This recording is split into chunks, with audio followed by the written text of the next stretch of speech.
Well, hi everybody. I'm so sorry I didn't do another video sooner. I didn't have a voice and I'm still getting it back right now. But I am incredibly grateful for the mountain of suggestions that have come in since our last video. I cannot wait to get to all of them, especially if the caliber of musicians that you listen to are the caliber of Dan Bass. What else do you have in store for me? I can't even wrap my head around the things that I'm probably going to be listening to in the coming weeks here. I'm so excited about it. For those of you that I haven't met yet, I'm Vanessa Ledesma Coffin. I am a voice teacher, a vocal coach, a choir director, and a music director in Los Angeles, California. I'm a music educator too, so things I like to talk about are music pedagogy and vocal pedagogy and the different schools of vocal technique. So last time we chatted, we witnessed a metal singer singing an incredible song. Today, though, we are checking out Dimash Qudaibergen. Qudaibergen. I said that like it's German, but it's not. So I'm so sorry. Okay, but I am really excited to hear this song. I have no idea what to expect, so I don't know. Let's just check it out and see what happens.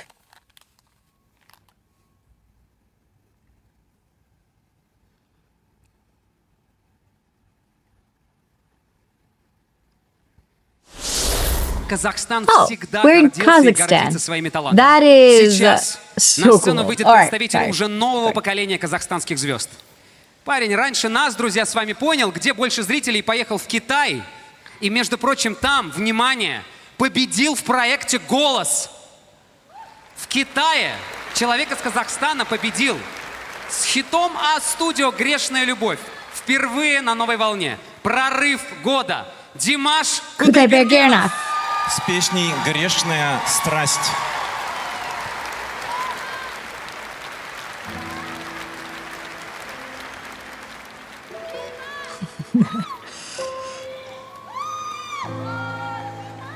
Ты явилась нежданно, как из лунного сна.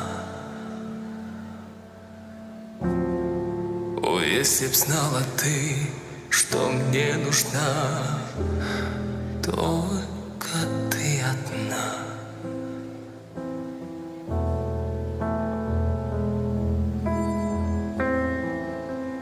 Ливни долгие лили, были ночи без сна,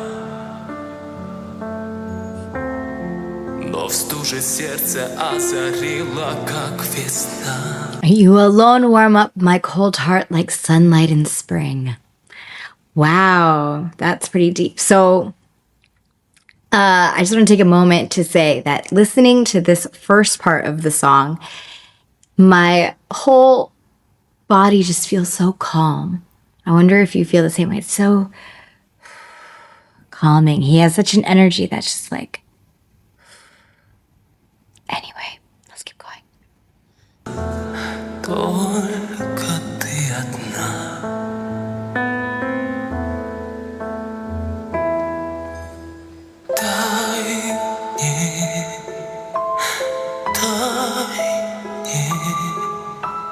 Долгим огнем пылать в мгле и в ненастье. Дай мне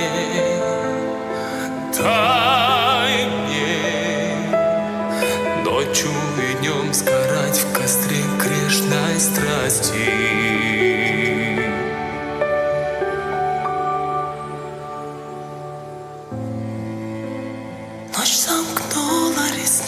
Okay, so in the span of a minute, we just heard him half voice kind of a singing, like that really light timbre.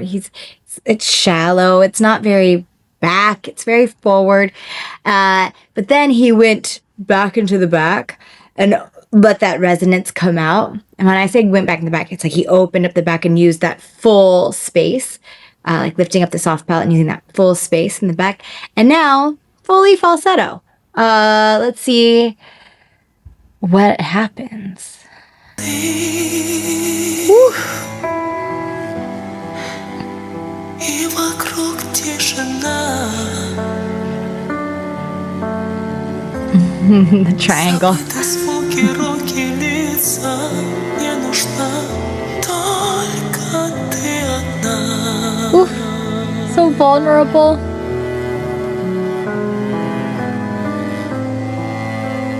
Околдован тобою.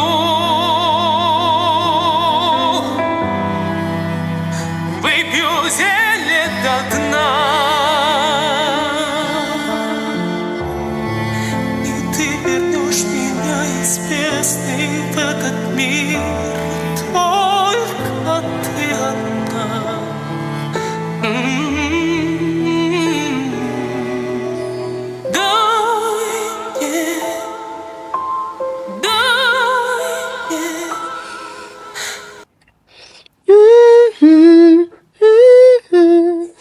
Let's see what those notes are. Because they were beautifully toned. I mean, that was just how that was placed. It was so clear and beautiful. I think that was just really, really lovely. So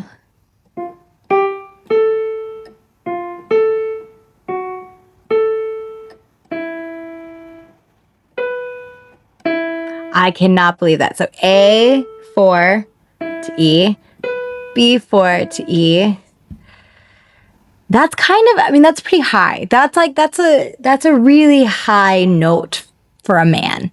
I hate to be gendered, but it's just what it is. So that is a high note for a guy.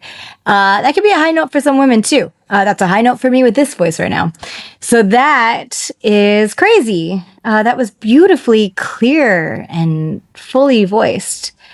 Долгим огнем пылать в мгле и в ненастье.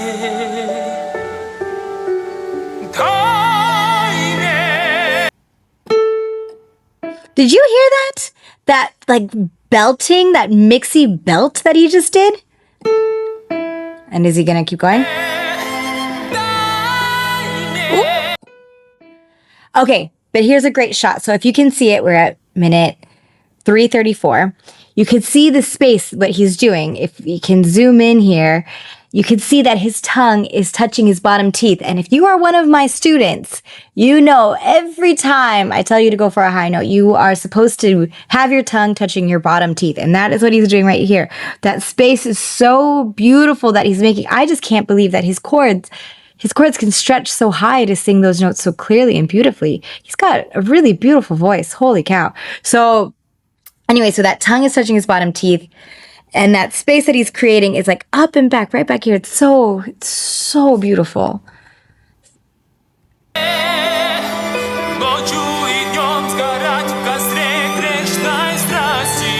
Da da da da.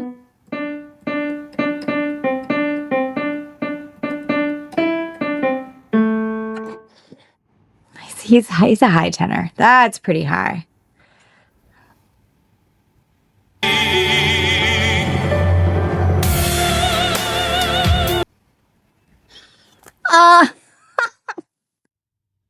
I'm sorry. I didn't mean to stop it there. I'm sorry. That was just so beautiful. I wasn't anticipating such a beautiful, operatic, soprano-y type of, like, what? It's just too pretty.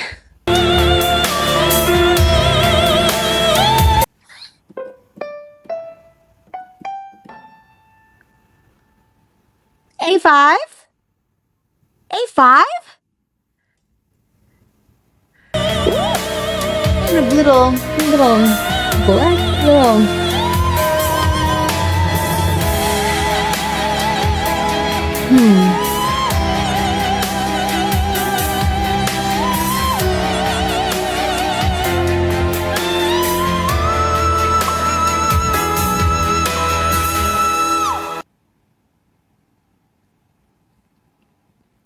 I think he just hit a high C.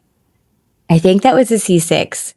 But I'm not 100% certain. So I'm going to go back I'm so sorry, John. I'm going to go back just a little bit to see if that's a high C. Because that's why.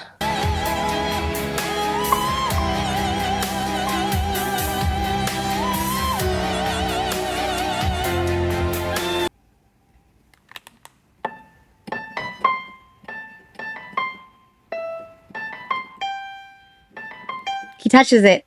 He touches that high C, C6. That's so insane. Like, it's one of those things, like, he makes it look so easy. Well, not easy, right? Because it's like, we know it's impressive, right? But if you're like, wow, to have worked with as many singers as I've worked with, to see someone that I don't expect to sing such a beautiful, clear, well-placed high C, that's insane.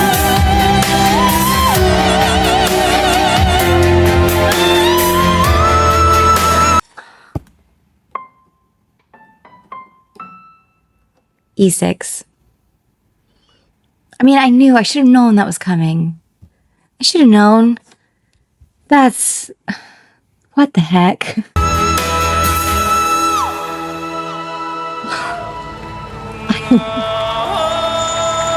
I can't. I'm sorry. I'm so beautiful. I'm literally gonna cry. That was so beautiful.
I don't think I don't sorry, let me let the music finish.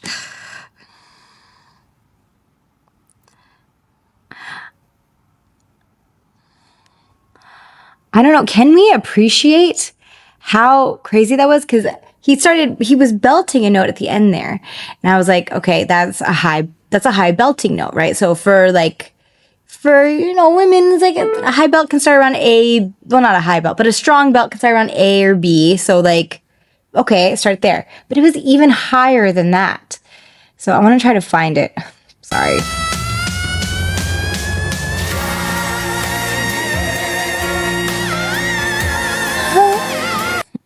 I don't have any notes right now.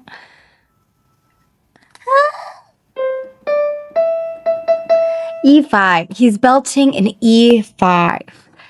That is, I mean, probably not belting. It's a mix, but that is just the fact that he has such power behind that. That's a really, really rare voice. That is just, I mean, I have so many questions about him, his training, what he does, that is just such a rare voice to me. I mean, maybe he would be considered a countertenor because his voice is so high.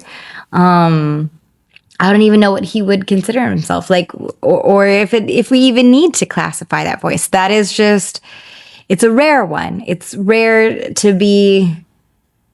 to have that kind of voice and then to utilize it like that. That is just so incredible. It's beautiful, just a beautiful tone, beautiful placement, beautiful technique.